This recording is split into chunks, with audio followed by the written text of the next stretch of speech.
Muhtemelen ben Ferit saat 16'na yürü av yasağı olduklarını da bilmiyorlardı. Gelmiş o jandarma da gelmiş dedi hala biz gidelim hala oraya.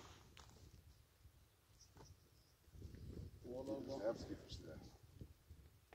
ne bileyim.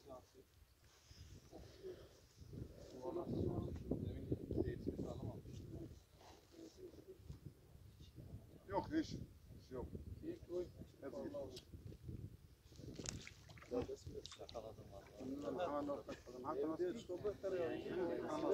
O gider o. Yok bence şey ya.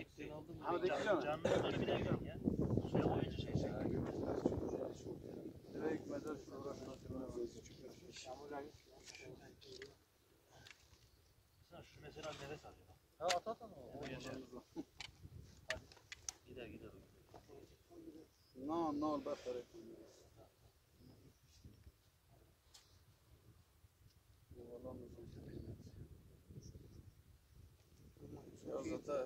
Zaten ceza işte.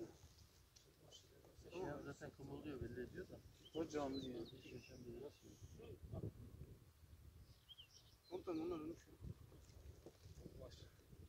İbrahim ha telefonu almış.